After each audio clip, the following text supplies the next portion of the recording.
임마누엘 이렇게 제목을 정했습니다. 마태복음 1장 23절 말씀 본문으로 오늘 함께 하나님 말씀 나누고자 합니다. 성탄을 앞둔 주일입니다. 오늘 마태복음 1장 23절 말씀 본문입니다. 오늘 함께 읽은 말씀, 이 구약 성경 이사야 7장 14절에 나온 말씀을 그대로 옮겨 놓은 말씀입니다. 마태복음에는 구약 성경을 인용한 말씀들, 구약 성경을 그대로 갖다 옮겨 놓은 말씀들이 참 많습니다.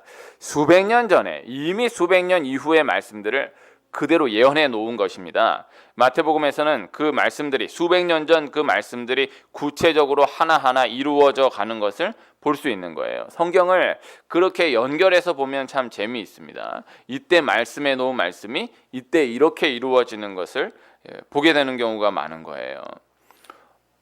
너무 오래전에 해놓은 말씀이 너무 오랜 이후에 이루어지는 말씀들이 참 많은 거예요. 이 성경의 말씀이고요. 우리 삶 가운데에서도 그러한 원리를 기억해 두면 참 좋아요. 말씀하셨네, 말씀 주셨네, 기도했네, 그럼 바로 이루어지네. 물론 그렇게도 있지만 말씀 주셨지 간직해 놓고 혹은 나는 까먹었다 할지라도 오랜 이후에 이루어지면 하나님 그때 말씀 주셨었지 기억하고 되돌아보는 때가 참으로 많은 것입니다. 성경 안에서도 그렇고 또 역사 안에서도 이사야 말씀 보면 그렇게 말씀된 말씀들이 참 많은 거예요. 이사야서에서는요, 이 아수르와 바벨론, 애굽, 모압, 암몬 많은 이방 나라들에 대한 말씀들이 다 예언이 되어 있는데 그 역사 속에서 그대로 그렇게 이루어지는 것을 보게 되는 것입니다. 이 바사 고레스 왕 같은 경우는 고레스라는 이름까지 아주 오래전에 예언하여서 고레스 왕 때 이스라엘 백성들이 바벨론 포로에서 돌아오게 된다라는 말씀을 미리 예언하고 있는 거예요. 아직 바벨론 포로로 끌려가지도 않은 상황 가운데에서 바벨론 포로로 끌려가게 될 것이고 그러나 시간이 지나서 고레스 왕 때에 다시 돌아오게 될 것이다라는 것을 아주 몇 수를 앞서서 예언한 것을 볼 수 있는 것이고 또 예언한 그 말씀 그대로 이루어지는 것을 보게 되는 것입니다.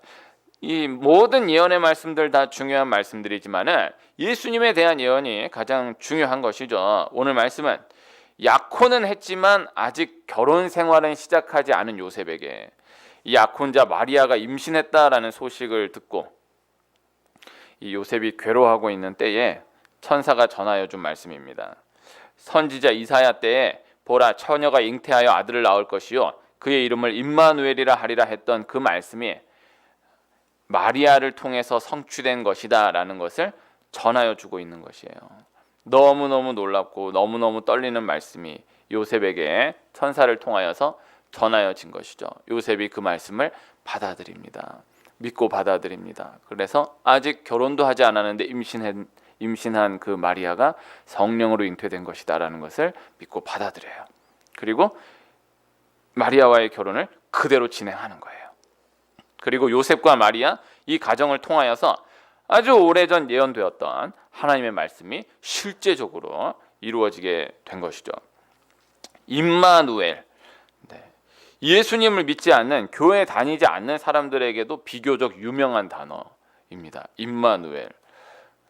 교회 안 다니는 사람도 임마누엘 뭔 뜻인지는 몰라도 임마누엘을 많이 알더라고요. 할렐루야는 다 알잖아요. 임마누엘도 알아요. 애들 중고등학생들 막 장난치면서 교회 할렐루야 임마누엘 이러더라고요. 임마누엘 뭔 말인지는 몰라도 알긴 아는 거예요. 귀한 거죠. 그런데 이 성경에서 보면은 임마누엘이라는 단어가 그렇게 많이 나오지 않아요. 이사야에서 그리고 오늘 마태복음에서 그렇게밖에 등장하지 않아요. 너무나 귀한 단어인데 예수님의 또 다른 이름 임마누엘, 이 안에 담겨진 뜻이 참 귀한 것입니다. 임마누엘의 임은 함께, 마누, 우리와 엘은 하나님. 엘 나오면 다 하나님입니다. 성경에 엘 나오는 거 많아요. 엘자 들어가는 이름 많아요. 다 하나님이에요. 그래서 하나님이 우리와 함께 계시다라는 뜻입니다. 예수는 그가 자기 백성을 그들의 죄에서 구원할 자이심이라. 예수는 구원, 건전해다. 임마누엘은 하나님이 우리와 함께 계시다. 구원, 하나님이 우리와 함께 계시다. 이것이 그대로 통하는, 연결되는 뜻이다라는 것입니다. 함께 하신다라는 것. 이 마태복음이 열리면서 예수님에 대한 말씀으로 처음 선포된 말씀이 임마누엘인데 하나님이 우리와 함께 계시다라는 말씀이 시작되면서 마태복음이 열리는데 나중에 이 마태복음 마지막 맞춰질 때 보면 예수님 마지막으로 하신 말씀 보면 볼지어다 내가 세상 끝날까지 너희와 항상 함께 있으리라. 이렇게 말씀하고 마태복음 끝나요. 그래서 내가 함께 하겠다. 이렇게 마지막 말씀하시고 예수님 승천하심으로 마태복음이 맞춰지는 거예요. 그러니까 마태복음이 함께 한다라는 것을 시작으로 열려지고 또 함께 하는 것으로 맞춰지는 거예요. 시작과 끝이 함께 하다라는 것이다. 그래서 함께 하는 것, 그 이상을 넘어가는 중요한 말씀이 없다라는 것입니다.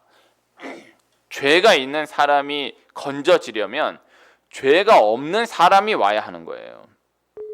역사에 한 사람이 어떠한 죄로 감옥에 갇혀져야 했을 때에 죄 없는 다른 사람이 그 사람을 대신해서 감옥에 갇혀줄 수 있었던 경우가 있어요. 이건 분명 잘못된 법이지만은요, 원리로는 생각해 볼 수 있는 거예요.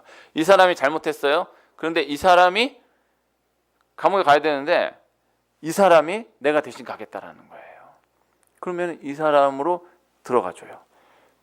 이게 공식적으로도 그렇고 사실 조금 은밀하게 보면요, 이런 경우도 또 있습니다. 네, 이렇게 해서 이 사람이 들어가야 되는데 이 사람이 내가 대신 감옥에 갇히겠다 해서 들어가는 거예요. 그런데 이때 이 사람 감옥 가야 되는데 이 사람 대신 감옥에 갇히겠다라는 거예요. 그런데 이 사람도 죄가 있어버리면 대신 감옥에 갇히겠다라는 말이 있을 수가 없는 거잖아요. 어차피 자기도 자기 죄 때문에 감옥에 갇혀져야 하니까 내가 대신해서 감옥에 갇혀지겠다, 이게 말이 안 되는 것입니다. 그 사람이 죄가 없을 때에 그 제도가 유효한 거죠. 이 사람이 들어가야 되는데 내가 대신 들어가겠다, 이 사람 죄가 없을 때. 그런데 모든 사람은 다 죄인이다라는 거예요. 그러니까 죄인이 죄인을 건져낼 수가 없다라는 거예요. 죄인이 죄인을 대신해서 감옥에 들어갈 수가 없다라는 거예요. 죄인을 건져내기 위해서는 죄가 없는 사람이 있어야 하는 것인데 죄가 없는 사람이 없다라는 것이죠. 그리하여서 하나님의 아들이신 하나님이신 죄가 없으신 예수님께서 이 땅에 사람의 몸을 입고 오셔서 죄값을 대신하여 치르심으로 우리를 죄에서 구원하셨다라는 것입니다. 두 가지예요. 예수님은 죄가 없으시다라는 것, 그리고 죄가 없는 사람으로 오셨다라는 것. 이 두 가지가 다 중요한 거예요. 그래서 예수, 구원, 임마누엘, 하나님이 우리와 함께 계시다, 이 뜻인 것입니다. 함께 하다라는 개념의 큰 뜻을 이해할 수 있어야 하는 것입니다. 부정적이지만은 반대로 생각해 보면 더 와닿을 수 있어요. 너무너무 싫은 사람이 있으면은 꼴도 보기 싫다고 하잖아요. 네. 옛날 제가 읽었던 무협지나 소설 같은 경우에 이런 표현을 자주 봤었는데, 같은 하늘 아래에서 숨을 쉬고 있다라는 것조차 용납할 수 없다 해가지고 원수를 갚는. 네. 그러니까 같은 하늘 아래에 있다라는 것 자체를 용납할 수 없다라는 거예요. 그러니까 이 함께 한다라는 것이 그렇게 큰 의미인 거예요. 사람이 너무 싫어버리면은 함께 하는 것만큼 곤욕스러운 일이 없는 것이죠. 그런 경험이 있으신지 모르겠습니다. 이거 반대로 생각해 보면 죄인에게 하나님의 아들, 하나님이신 예수님께서 함께 하시겠다라는 것, 이보다 큰 일이 없는 것입니다. 이 의미가 전달될 수 있기를 소원합니다. 기독교는 먹는 종교라는 말씀을 새벽을 비롯하여서 자주 나누었었는데요. 다윗이 위대한 점을 생각할 때에 영적으로도 그렇고 또 정치적으로도 위대하다라고 꼽는 가장 큰 것은 무비보셋과 한식탁에서 계속해서 함께 먹었다라는 거예요. 이게 중요한 거거든요. 무비보셋은 다윗 자기를 죽이려고 했던 사울 왕가의 유일하게 살아남은 원수의 자손이에요.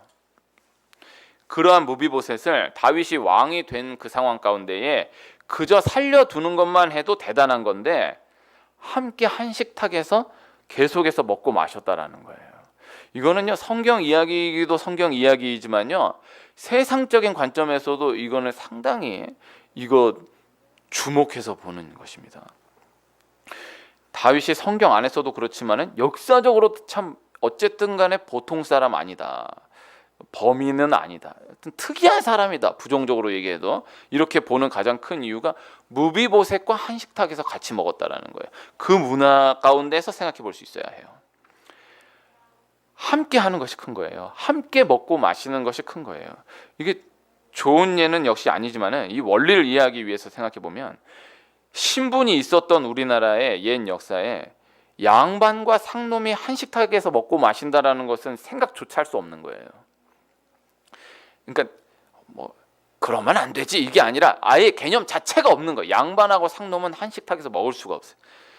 이것도 이제 그 문화 가운데에서 이게 의미를 전달하기 위해서 여성이 어머니여도 한 식탁에서 함께 먹고 마신다라는 것은 생각하기가 어려운 거예요. 그 문화 가운데에서요. 그 문화를 이해해야 우리가 문화를 이 말씀을 바로 이해할 수 있는 거예요. 이건 분명 잘못된 거죠. 네. 말이 됩니까? 네. 요새는 뭐 오히려 남편이 아내와 밥을 먹는 것을 영광스러워해야 하는 그러한 시대가 됐기 때문에 그렇지만은 이 시대 문화 가운데에서 생각해 보면은 함께 한다, 함께 먹고 마신다 이것이 얼마나 큰 의미인가를 그렇게 생각해 보면은 조금 더 정확하게 이해할 수는 있는 거예요. 함께 먹는다라는 것에 눈을 떠야 됩니다. 그래서 죄인인 우리와 하나님이 함께 하시다라는 것, 그 이상을 넘어가는 큰 일이 없다라는 것을 이 말씀을 통해서 또 성경 문화를 통해서 더 깊이 계속해서 이해해 나갈 수 있어야 한다라는 것이죠. 함께 한다, 함께 먹고 마신다, 그 이상을 넘어가는 큰 일이 없다라는 것입니다. 그래서 가족을 식구라고 표현하잖아요. 이것이 참 동양 문화 가운데에서 뭐 이러한 또 얘기를 나누기 어렵지만은 이건 성경에 근거된 표현으로 넘어왔다라고 봅니다. 식구라는 것, 함께 먹는다라는 표현이잖아요. 한 상에 둘러서 먹고 마셔. 한 상에 둘러서 먹고 마셔. 여기가 우리의 낙원이라. 그 다음 가사가 고마워라 임마누엘 예수만 섬기는 우리 집. 고마워라 임마누엘 복되고 즐거운 하루하루. 그 임마누엘이 들어가잖아요. 네. 그러니까 함께 한다라는 것, 함께 먹고 마신다라는 것, 그 이상 축복이 없는 거예요. 가족이라 하면 함께 한 상에서 먹고 마신다 이 이상을 넘어가는 게 없는 거예요. 함께 하는 게 귀한 거예요. 제가 청년 때 저를 이렇게 많이 따라주었던 한 청년이 자기 소원 딱 한 가지라는 거예요. 엄마하고 아빠 사이가 너무너무 안 좋은데 한 식탁에서 딱 한 번 밥 먹으면은 난 그 이상 소원이 없다라는 거예요. 너무 참 마음이 아팠던 그 기억이 있습니다. 근데 그분 결국 뭐 몇 번이나 뭐 지금 모르겠지만 몇 번이나 한 상에서 엄마와 아빠하고 언니하고 같이 밥 먹은 거예요. 내가 기도하겠다. 그래서 너무 감사해하는 거예요. 뭐 아무 생각 없이 그냥 약간 좀 뭐 이렇게 해서 이렇게 먹었지만은 그 자녀는 내가 정말 오래 기도했다. 우리가 한 식탁에서 함께 밥을 먹을 수 있다니 너무 감사한 거죠. 함께 밥 먹는 게 귀한 겁니다. 새벽에 나누었는데 제가 이 이삿짐 센터 이 사장님하고 함께 식사를 했어요. 며칠 전에요. 근데 그분이 내 옆 테이블에 앉으셔서 저를 부르신 거예요. 같이 먹자고. 그래서 같이 먹은 거예요. 제가 여기 이사 와서 며칠 안 돼서부터 사장님 저 교회 처음 왔습니다. 저희 교회 한번 오시죠. 한번 갈게요. 만날 때마다 꼭 한번 오시죠. 한번 간다니까 이러더니 6년 동안 단 한 번을 안 왔는데 6년 동안 그래도 밥을 한번 같이 먹은 거예요. 이게 그분은 생각 없지만은 나는 그분하고 밥을 한번 같이 먹었다는 게 너무 감사한 거예요. 밑에 당구장 사장님이 저 교회 이사 가게 됐습니다 하니까 꼭 가기 전에 자네 내 식구하고 나하고 밥 한번 꼭 같이 먹세요. 감사한 거예요. 그래서 밥을 한번 같이 먹는 거를 귀하게 알아야 됩니다. 이게 제가 어저께 우리 교회를 6년 동안 다녀갔던 중고등학생이 30명이 넘거든요. 근데 한 명도 남지 않았어요. 참 밤이 새도록 수고하였을 때 남은 것이 없어요. 거둔 것이 없는데 그 친구들 전화하는데 가장 제가 너무나 사랑했지만 가장 저를 힘들게 한 친구가 그래도 가끔씩 연락했는데 한 몇 달 만에 연락하니까 얘가 목소리가 완전 바뀐 거예요. 이렇게 앵앵앵앵 이런 목소리였는데 여보세요? 목사님? 이러는 거예요. 그래서 장난하는 줄 알고 에이 윤준아 장난하지 말고 목사님이야. 네 목사님 반갑습니다. 너 목소리가 왜 그러냐?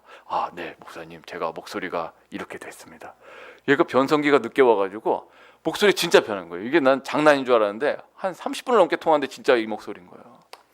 근데 얘가 전 너무 감동한 거예요. 얼마나 얘가 제가 이런 말 했단 말해서 또 혹시 만나면 하지 마시고 워낙 얘가 좀 말썽꾸러기인데 기어이 고등학교를 중퇴를 하고 자퇴를 했어요. 그래갖고 나 자퇴 내 그것만 내 그때 이렇게 얘기했어. 교회 지금 당장 안 나와도 되니까 학교는 졸업하자. 고등학교는 일단 어떻게라도 졸업을 해야 너 나중에 후회 안 한다. 그 기어이 했는데 뭐 내가 말한다고 뭐 듣겠어요? 기어이 자퇴했거든요. 그리고 뭐 장사한다고 뭐 어딘데 갔어요. 근데 시간이 갔는데 얘가 검정고시 준비한다라는 거예요. 그러면서 저한테 그러는 거예요. 내가 그랬어요. 나는 너와 함께했던 그 시간이 가장 행복했다. 근데 얘가 뭐 이럴 줄 알았는데 목사님 저도 참 좋은 추억으로 남아 있습니다. 이게 지금 어마어마한 얘기인데 지금 이게 얘가 누군지를 알고 내가 얘랑 어떻게 살았는지를 알아야 이게 감동이 오는데 그럼 그러는 거예요. 목사님 제가 서울 올라가면 꼭 한번 모시겠습니다. 제가 목사님께 많이 얻어먹었는데 꼭 한번 모시겠습니다. 그래가지고 그렇게 얘기하는 거예요. 나 너무 내가 어저께 승천하는 줄 알았어요. 나 진짜 이게 꿈이야 생시야. 얘가 완전 얘가 바뀐 거예요. 신기하더라고요. 그래 그 애들한테 물론 내 돈 아니고 교회 돈이기도 하지만은 한 사람당 다 100만 원씩 썼어요. 다. 한 번 만날 때마다 거저 보낸 적이 없어요. 이게 그걸 그래도 그렇게 얘기한다는 거. 이렇게 또 만나면 안 만나더라도 나는 이걸로 나 너무 감사하더라고. 함께 먹는 게 귀한 겁니다. 네. 그래서 너무나 사랑하는 사람은요 함께 있는 것이 귀한 거예요. 함께 무엇을 하느냐가 중요한 것이 아니라 그저 함께 있는 것이 귀한 거예요. 뭘 해서 좋은 사이라고 한다면요 그건 사랑하는 사이라고 얘기하기 어려워요. 뭘 하는 건 중요한 게 아닌 거예요. 그냥 함께 있는 것이 좋은 거예요. 아이가 엄마와 그저 함께 있는 것이 좋은 거예요. 그냥 엄마 함께 있는 거, 그것을 넘어가는 교육이 없고 그것을 넘어가는 사랑이 없는 것입니다. 먼 곳에서 아빠가 몇 년 만에 왔어요. 그럼 아빠와 이제 같이 장난감도 같이 놀고 어디 좋은 데도 가고 책도 읽고 해야 되겠죠? 그러나 먼 곳에서 몇 년 만에 아빠가 돌아와서 함께 한다.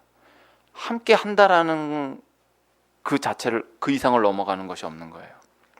그래서 사랑하는 사람에게 있어서 함께 있는 것, 그것을 넘어가는 것이 없다. 소중한 사람, 좋은 사람이라는 개념, 저는 그렇게 생각이 됩니다. 함께 하면서 뭘 해야 한다라는 부담을 느끼지 않아도 되는 사람. 소중한 사람, 좋은 사람이라 하면 뭘 해야 할 것 같고 뭘 해줘야 할 것 같은, 함께 하는 것 자체로 힘을 느끼기 어려운 사람은 그저 소중한 사람이다 그렇게 이야기하기는 어려운 거죠. 연인이라면 그런데 만나면 뭘 해야 할 것 같잖아요. 말이 끊기면 어색하다. 이건 아직은 아슬아슬한 연인인 거예요. 물론 계획 세워서 데이트도 해야 되고 대화가 귀하지만 어쨌든 그냥 뭐 아무것도 안 해도 그냥 가만히 멍하니 함께 있는 거, 그게 귀한 거예요. 그게 소중한 거예요. 지하철 타면요, 저는 연인을 딱 보면은 그렇게 보여집니다. 지하철에 앉아서 나란히 그냥 손잡고 멍하니 함께 있는 그 여인이 좋은 연인으로 보여요. 네. 뭘 해야 돼? 딱 보면은 남자가 이 여자를 계속해서 어떻게든 즐겁게 해줘야 돼, 점수를 따야 된다 이런 게 보이는 연인은요 아슬아슬한 연인이에요. 그냥 가만히 그냥 편안하게 뭘 한다 뭐 이런 거 없이 함께 하는 것이 귀한 것입니다.